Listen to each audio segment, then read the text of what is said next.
Hey everybody, welcome back to the Warcraft Brew. This is episode 4. My name is Quissy. And I'm Pasta Face. And we apologize for not having a formal episode last week. Do you want to explain what happened? I got the flu, and I got the flu from a coworker. And I'm not going to mention that coworker's name, but you know who you are. That was a dick thing to do. Long story short, don't go to work sick. I could say this because, you know, we both, as being my coworker, we both have the same health insurance, we both have the same coverage. It's also 2019, where Google Hangouts is a thing. You don't have to go there in person. You don't. You could just do a little Google Hangout. No. And that's it. Keep your hands off my equipment. Yeah. Don't spread the germ. Speaking of which, we got 2 lovely lavalier microphones on us right now, which I have been dying for years, and now I've been able to afford them and add them to my kit. So I'm pretty excited to take that on the road, especially for BlizzCon. Oh yeah, I mean, good timing too, because the last Warcraft Brew that we did, our audio got a little scuffed, so we're hoping these lavaliers sound good, and that it'll be a nice upgrade in the audio quality. I guess we'll find out in post. Yeah. What else has been going on lately? Oh, jeez. What have you been doing in game? Oh, jeez. What have I been doing? I haven't really been doing anything because I've been sick. It was so upsetting for me because I got up, I was like bedridden for about a week. And towards one of the final days I got up, I'm like, I have to play World of Warcraft. I just have to. It's been so long. I remember getting dizzy just from sitting down and playing World of Warcraft. And I got so upset. Yeah. Whenever I can't play World of Warcraft, I get incredibly upset. So I just like stormed back to bed, and I was like, I fell asleep watching like the Great British Bake Off. Oh yeah. And yeah, that's happened to me in the past. Like, I know when I'm really sick when I can't play WoW. Because, like, that's, like, a great thing to do when you're sick. I mean, even when you're not sick, too, let's be honest. But when you can't actually sit there at a computer and play, that's when you know it's bad. Yeah, that's the pits. But I kind of made a good thing out of it because I updated my PC recently. So that's getting built, which was really nice and kind of cool to go into a store and kind of talk to a human being for once, which normally makes me really sweaty, but... he was a nice guy. Yeah, shout out to Juan, wherever you are. Yeah, at Micro Center, and he just kind of leveled with us. He didn't try to upsell me, he just kind of said it like it was, and everything now for computers is just so cheap.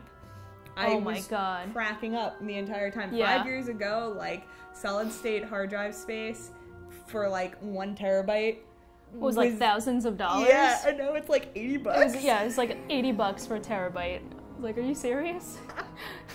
I should upgrade my computer. No, I don't need to, but hey man, it's so different. You need it for those sick graphics or classic, dude. Yeah, for Fortnite. I mean, yeah.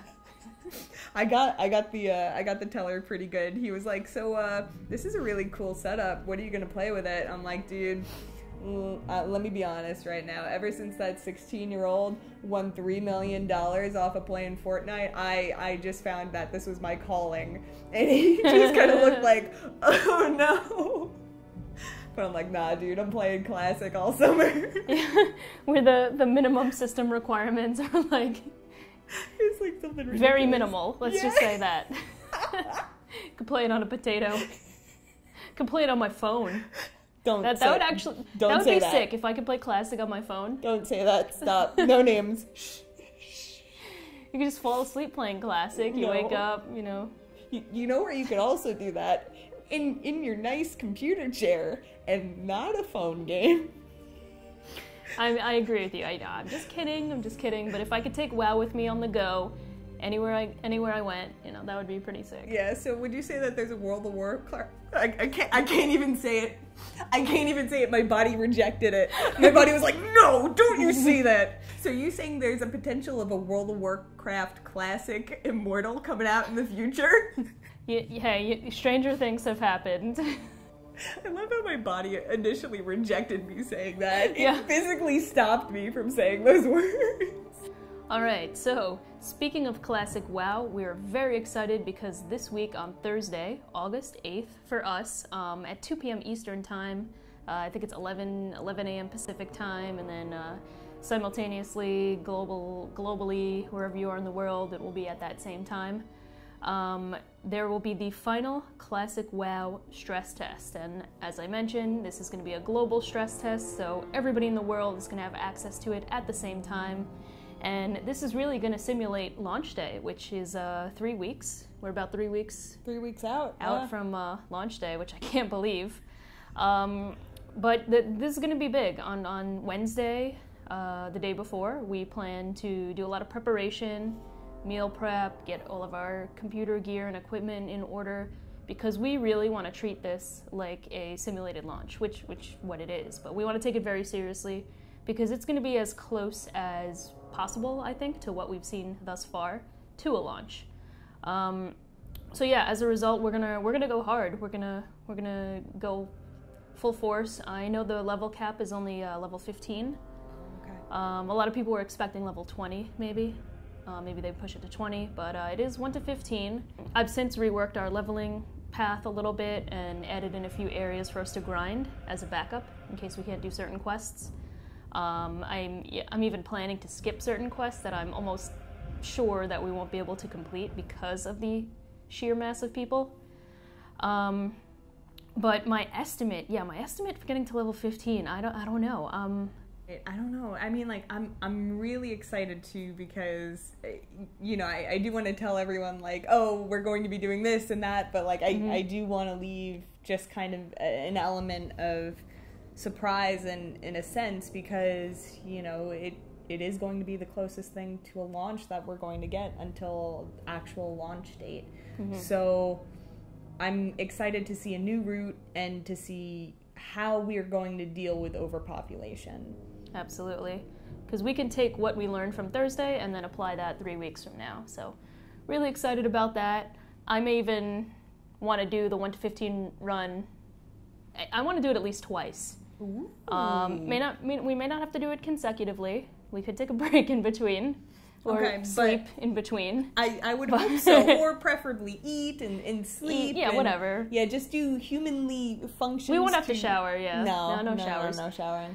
I think it's a good point to note. So it starts on Thursday, and then when will it end? When will it cap off? It's I don't think they had the exact date. It just said Friday evening. Ooh. So I'm expecting about a 36-hour stress test. Okay. Usually they end it around, God, I can't remember. When did the beta close? Was it 8 p.m. our time? 9 p.m.? It was anywhere from 7 to 9. Yeah. That's when it closed. So, yeah, that's about 36 hours or close to it. Kind of. We'll see. But, yeah, within those 36 hours, I'd like to get to 1 to 15 at least twice, just to test things out. Obviously, the first run will be closer to the launch run, whereas when we do it again, the stress test will have died down a little bit, so we'll have a little bit more of a clearer path. Right. But they did urge everybody to try to log on and play as much as they could for the first 2 hours of the stress test. So okay. So it definitely brings up the question of, okay, as soon as the actual launch happens, do we jump in with everyone else? Or some people were actually planning on waiting a couple of hours and then starting, just to try to, again, beat the crowd in some way, shape, or form. It's like missing out on rush hour traffic. Yeah, exactly. So... well, we'll definitely be playing right away. Yeah. So yeah, some people, that is their plan. Some people I heard are even waiting an extra day or two just to kind of avoid some of the crowds, but yeah, to each their own. How could you wait a day or two? I know. I don't know. Like, as soon as they're going live, we are in. You know? Like that's strength right there. That is something else, dude. You're stronger than me, man. If you're gonna wait like 1 to 2 days to play Classic. But yeah, we'll be doing some meal prep the day before. Make sure we sleep enough, and then just go hard. Take notes, and apply that for launch day. Just because, you know, I got like these lavalier microphones and we got this great setup for Warcraft Brew, I did kind of want to make a little bit of a documentary about this. Oh yeah. So, you know, just kind of our experience of how hard we're going into Classic. Yeah. And really how much this is affecting us. So it's definitely interesting. Let me know if you guys would be interested in seeing that. It wouldn't be too long. You know, it wouldn't be like a 2-hour documentary. It might be like 30 minutes max. Yeah. I don't know, just of like the entire experience. But I personally think that would be interesting. Oh, absolutely. So going forward with the Classic news, it was recently announced that on Monday, August 12th, we'll finally be able to reserve our character names for Classic WoW. Now, there was a blue post about this. I might actually just read some bullet points on it just so that I get the times and the dates correct. But it's going to begin on Monday, August 12th at 3 p.m. Pacific time. So for us, that's 6 p.m. Eastern time. Perfect. And I guess wherever you are in the world, you can calculate that accordingly. So the stipulation with that is that you have to have an active subscription or game time on your account in order to do so, which isn't a surprise to any of us. You'll be able to create up to 3 characters per WoW account and have the names reserved before Classic launches.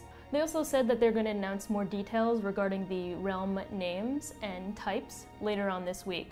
So maybe by the time we upload this video, we will have already been given the server lists, who knows. But that's definitely something to keep an eye on if it hasn't happened already. Very excited to see what server we're going to end up on. So without saying, have you decided what your 3 character names are going to be yet, or are you still kind of deciding? Oh god, I'm still kind of deciding. I mean, I'm not that complex of a person, but I definitely want to stay true to my on-camera character, as well as what my original Night Elf Hunter's name was. So cool. Yeah, I'm really excited to bring her back, in a sense. Nice. Yeah, what about you? Oh, you know, I'm toying between a few names, but you know, I'm not gonna say what they are. I do appreciate 3 is a decent amount. Yeah. Which, you know, is great. So I got my number 1, I got my number 2, and then my number 3, I'm like thinking of just making it something stupid, like a throwaway. Like, somebody beat me to Hulk Hogan. I dare you. They further went on in the blue post to say that a maximum of 10 characters per WoW Classic realm will later be accessible after Classic launches. Also, you'll be able to have a maximum of 50 characters across all WoW Classic realms in your region, and that won't overlap with your 50 BfA characters. Oh, hell yeah. You'll be able to make 50 additional characters. Oh, that's cool. And only 1 faction per realm on PvP servers, as we already knew that. So if you are Alliance on a PvP server, you can't make a Horde character on that same PvP server. So if you haven't already, start thinking about what character names you're gonna make on Monday, August 12th, and as soon as it goes live, you better reserve that name, because you never know what's gonna happen. There's some crazy people out there. Hop to it. Yep. And lastly, just to round out the Classic section of this episode, as we said, Classic is in 3 weeks, so we've been doing so much behind the scenes prep work. From, like we said, she ordered a new PC, which was long overdue. Today we went shopping. We got so many cleaning supplies and groceries, and gosh, I don't even know what the heck we did today. We got a staple gun. Yeah, we got a staple gun. we were all over the place today. We recycled about $5 worth of cans and bottles that we've been hoarding for the past month. So the fact that we got like $5 or $6 out of that was pretty sweet. Yeah, we just did a lot of errands today, so 3 weeks, it's gonna pass very quickly, so we're trying to do as much as we can now before the week leading up to it, because I know that week is gonna be even crazier. So I'd be interested to hear what you guys are doing to prep for Classic WoW. Let us know in the comments below. Are you gonna meal prep? Are you planning out like an hour by hour strategy of what you're gonna do leading into Classic, and once Classic launches, do you have a leveling plan? Let us know in the comments below. We'd love to hear your comments about that. Okay, so in retail news, there has been some recent data mining for patch 8.2.5, which is kind of exciting. So first off, we have now 2 NPCs in the both Horde and Alliance emissaries. So people are kind of speculating some stuff is going to go down in the next bit of storyline. I personally hope a couple of characters are going to get killed off, just because it makes things a little bit more exciting and it makes things a little bit more real and intense. Absolutely. I would hate to say goodbye to some characters, but I mean, does anyone really die in this realm? Yeah, I mean, if you go back to previous expansions, you could find them if you really want to. No, yeah. So. Yeah, but I mean, it just... Oh, God, my speculation for the next expansion entirely, it's definitely going to have to deal with death and old gods, which I love. I mean, a lot of people think it's, a trope that's overly used. I personally love it just because it reminds me of Buffy the Vampire Slayer. So, more power to you if you like that as well. So there's been a lot of data mining going on for 8.2.5. I know what stood out most to me so far has been the revelation of the updated character models for certain personalities that we haven't heard about in a while. First we have Wrathion, we have Kalia Menethil, we have Zappy Boy, and what was the last one? Oh, Valera, who the last time I've seen Valera was in Hearthstone. I haven't played Hearthstone in years. Isn't she in Heroes of the Storm too? Yeah, she's in Heroes, she's in Hearthstone as well. So it'll be really interesting to see her come into play in the World of Warcraft storyline. Now, the point that I wanted to go into was Kalia's model. So it is, right, Arthas' sister, and through the storyline, I think primarily through the lore of Before the Storm, don't quote me on that, she turned into a Lightforged Forsaken. Kind of funny because, well, it was an April Fool's Day joke. Yeah. Yeah, I remember that when it was an April Fool's joke, and I was like, "Oh, this is pretty clever. It's funny." Yeah, it's funny. And I was like, that could never happen. I, for one, would love to see the addition of this. I think this is a great idea, but I don't know what the counterpart to this would be. Oh, on the Horde side? Yeah. Yeah. Unless, would she be? No, she'd be Alliance. Or, right? Well, I mean, it's Lightforged. Yeah, but it's also Forsaken, undead, right? Damn, when you put it like that. Well, here's the thing too. Like I saw there have been screenshots from the PTR, and I saw somebody was speculating that they now have like Horde and Alliance tags on your character in the character menu. Oh. And then people are further speculating that maybe they're gonna do away with factions. So could this be the first like merging of the two factions, like a Lightforged undead? I mean, the first kind of merging was the pandas that we don't like to speak about too much, but the P word, yeah. The P word. But I think this could potentially take it one step further, and I think it would just add another element to the storyline, especially going into the next expansion of Death and Old Gods. By the way, while I was down and out with the flu, there was supposedly a little bit of a leak in regards to the map of the next expansion. It's definitely interesting to see, and out of all the leaks, this definitely had a couple of connections, and I'm like, that's interesting. That could actually work out. But like you said, I take all leaks with a grain of salt. Don't take everything you see as canon. Yeah, exactly, as canon. Oh, sorry, I didn't mean to cut you off, but speaking of models, aren't they coming out with new Goblin and Worgen models too? Yes, they are. Big hit for Moonguard, I know. Absolutely, it's a big hit for Moonguard. Are Goblins and Worgens the least played races, you think? I think so, and I think that's why they toned them up a little bit. I meant to look at a census before this, just to see. I mean, I know they've slowly been making adjustments to the way characters look and everything, so I guess it was about time for that, but I was wondering if there was they had a little bit of a push or motive behind choosing to do Worgen and Goblin. I think that's what it was. I don't know if they ever formally came out and said that. I don't know if you guys could fact check me, and actually me in the comments. Yeah. But I think that's what happened. So they kind of want to encourage more people to play those two classes. You do you, man. You do whatever floats your boat. And, you know, I think we are kind of at a time where we are very judgmental of one another, especially of how we are, like, our play styles are, or just, like, how genuinely we go about our daily lives. So, no, man, just do you. If you want to be that Worgen, go be that Worgen, dude. You know, going back to Wrathion, there's going to be, obviously, continuation of his story, which many people are excited about. And I think it's been data mined, or people have already been on the PTR. I haven't had a chance to go on the PTR, but there's a quest line that starts with Magni. His mother's involved a little bit Mother's too, involved, I think. yes. And the quest is to find Wrathion. Right. The quest is to find Wrathion because Ebonhorn is being tormented by the careless whispers of N'Zoth. So you're gonna have to slap him out of it with a big wham. Did you get that? No. The careless whispers, wham. Okay. So yeah, no, I'm excited to hear back from Wrathion. I liked his character. I most prominently remember interacting with him during Mists of Pandaria.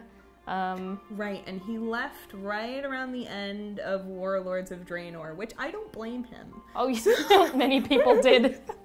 But his whole storyline with the Black Dragon flight and being, you know, related to Nefarian, Onyxia, Deathwing, how they're all closely related. I love that whole aspect of the lore. So I'm actually really interested to see what happens with Wrathion and how his character arc ties into the what is getting close to the conclusion of BfA. I imagine. Well, I don't know. Maybe they'll have a few more. I think there's going to be a few more, but I think this is the beginning of the end of BfA. Thank God. I'm trying to stay positive. The full quest line is on the PTR, so if you guys want to test it out, or, you know, even spoil it a little bit for you guys, by all means, you know, it's accessible. I just kind of briefly skimmed through it, so I know the general gist of it, but I do want to be surprised when it comes out initially. Yeah. And then this is my favorite point that has been finally data mined, and it is the B mount. Yes, the B mount, yeah. The sacred B mount that has been just hovering just a little far out of our reach for the entire expansion, and it's officially been data mined. And a lot of people are speculating that it's going to be a secret mount that is Alliance exclusive. So I don't know what the Horde counterpart is or was to that. I don't know. I'm just happy it's not another horse mount. So yeah, it's a unique model, and it's not a store mount either. Like, you can't buy it, right. Which is great. That was my next point of it's not a store mount, and, you know, if I want this mount, I could take the time and earn it. And it's a pretty damn cool mount too.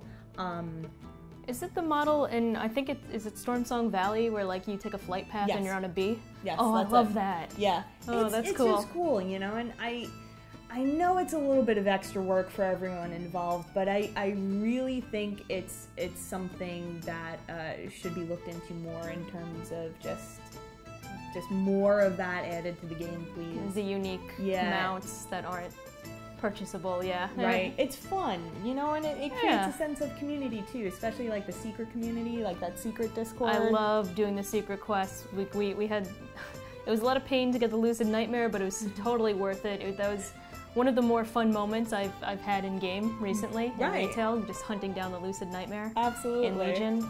And yeah, no, that's cool that it's a secret mount. I don't know if I'll have time to do it because the classic is coming out. Oh geez. Oh man. I didn't take that into account.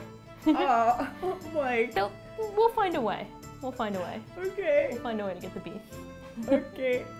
So needless to say, yeah, I'm more excited than Nicolas Cage at the end of The Wicker Man about this bee mount.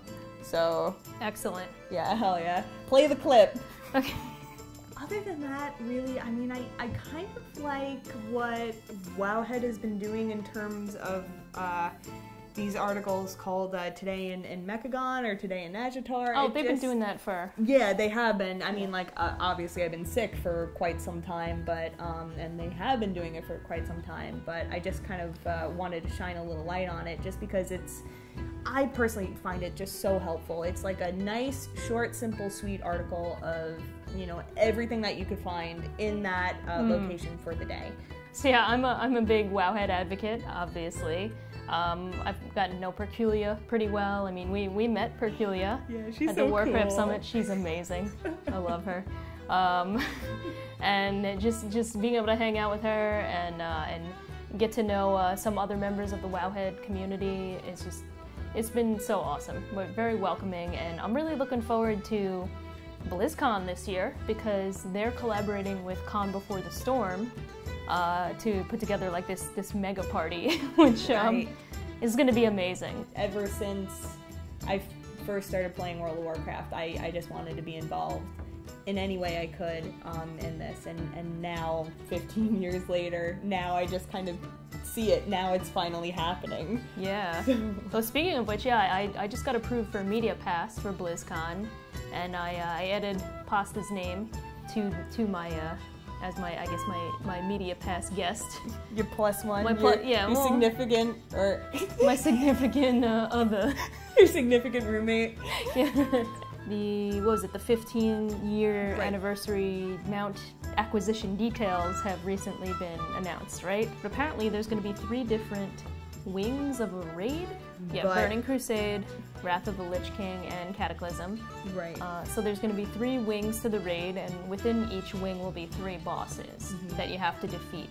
So defeating all 9 bosses will reward you this mount, and this mount looks awesome. So absolutely, it's called the Obsidian Worldbreaker mount. I think this is going to be the thing that will actually pull me away from Classic a little bit to try to get, just because this is again, it's a mount. It's not a store mount. It's a mount that I could spend time to grind and earn it, and that's, I really want to praise that because I just want to see more of that. Just please, I want to see more of that, and I think. I think everyone should praise that as well, instead of, just hopping on the negative bandwagon of, oh, another storm mount, We have something that is really awesome here. I think we should just be, really show as much positive support as possible on this, just because I love the idea of it. I just want to see more things like this, please. And I hope it's difficult to get. Like, I hope it's not just like LFR, like difficulty where you just kind of go in, face roll the boss, and move on. Like, I really, really hope that you have to actually strategize how to kill these bosses. Well, they have the list here, the encounter list. Chromie's Memory from the Burning Crusade. We have Kael'thas Sunstrider, as we know from the Eye, Tempest Keep. Lady Vash from Serpent Shrine Cavern, and Archimond from Mount Hyjal, the Mount Hyjal raid in Caverns of Time. So the next part is from Wrath of the Lich King. The 3 bosses there are Hagen the Unclean, Anubarak, both are from Naxxramas, which is originally from Vanilla, but was re-implemented in Wrath of the Lich King. And the final boss will be the Lich King, which is really cool. It was the ultimate final boss of Wrath of the Lich King, right? And then the final 3 bosses will be from Cataclysm. We have Cho'Gall, we have Nefarian, and we have Ragnaros. So, what a lineup. Yeah. And it's interesting that they did not add Classic raids to this. They started from Burning Crusade. I guess it's because Classic is coming out, so we'll get to experience it for ourselves. Because if Classic wasn't coming out, I could totally see Onyxia being included on here. Maybe some other bosses from Molten Core too. But I'm really happy and excited with the choices here. Hell yeah. And again, it already sounds like a beefy, difficult lineup. I just hope it proves to be a little challenging. I hope it's difficult. Yeah. I really do. I mean, much like the Mage Tower. Part of the reason why I loved the Mage Tower so much was because it was difficult. Not everyone got to succeed, and not everyone got the appearance at the end. So it would be cool if Yeah, and you know, you bring up a good point about the Mage Tower, where it wasn't necessarily like if you had the best gear, you could just like out DPS it and win instantly, or like out tank it and win, or out heal it and win. You actually had to learn the strategy and execute all of the mechanics properly. Didn't matter if you had shitty gear, well, it did a little bit, right? It did to a certain extent. Right. But you really had to figure out what you were doing and execute it properly. So I really hope that it's not so much gear with these raid encounters, where it's more of like everybody in the raid has to know what to do. Everybody in the raid has to be on the same page. Exactly, everyone has to be on point. Right. Lastly, we just want to briefly talk about Warcraft 3. Nothing major, well, nothing too major, but apparently there was a convention in China, I believe, where they released, they revealed new models for Tyrande and Thrall from Warcraft 3. Now, we got to play Reforged a little bit during BlizzCon, so we got to see some of the updated models. I remember seeing Arthas and Uther, Jaina, like they just look absolutely fantastic, outstanding. So seeing like these images from the convention was really cool to see. Just wanted to throw that out there. They also released a giant statue of Arthas from that convention as well, which was pretty sick. And really the only thing else that I want to say about Warcraft 3 is I've still been playing it. I'm almost finished with Reign of Chaos, and the lore is just so amazing. Like the story behind it makes it such a good story. And my only qualm with Reforged is I wish they had time to release it before Classic came out, just because it ties in so nicely to the beginning of World of Warcraft. Like the segue, the transition would have been so amazing. People to play Warcraft Reforged while they're waiting for Classic to come out, and then go right into Classic shortly after. Wait, did they announce an official release date? Not that I'm aware of. I know some people in the Twitch chat have been saying like end of the year, but I don't think there's a release date for it yet. Oh jeez. So this wraps up episode 4 of Warcraft Brew. We want to thank you all for sticking around and supporting us. Please let us know what you think about this episode. We love to hear your feedback, your thoughts, ways we can improve, ways we can get better. If you'd like us to change around the format any bit, we're open to that as well. Right, or if you have any topics for us to discuss, please, comment in the comment section below on what we should cover next. For sure, and once Classic launches, obviously we're going to be streaming a lot of Classic content. So don't forget to follow at Quissy TV over on Twitch. She's also the Pasta Face on Twitch. She just got her new computer, so she might start streaming soon. Hopefully, I got a new mic. I'm just waiting to set it up. I'm pretty excited. Yeah, but yeah, don't forget to give us a follow on Twitch. Then you'll get to see all of our gameplay. And don't forget to follow us on Twitter too. I'm Quissy TV on Twitter. And I'm the Pasta Face on Twitter. I'm just kind of new to Twitter. Again, it's social interaction, so it makes me a little sweaty, but bear with me, I'm trying. And lastly, don't forget to subscribe on YouTube to show some support. Getting really close to 10,000 subscribers. I couldn't be more excited. That's been a long-term goal of mine ever since I created the channel. So the fact that we're getting close to that goal of mine is really incredible, and wouldn't be possible without all of you guys. So truly thank you so much.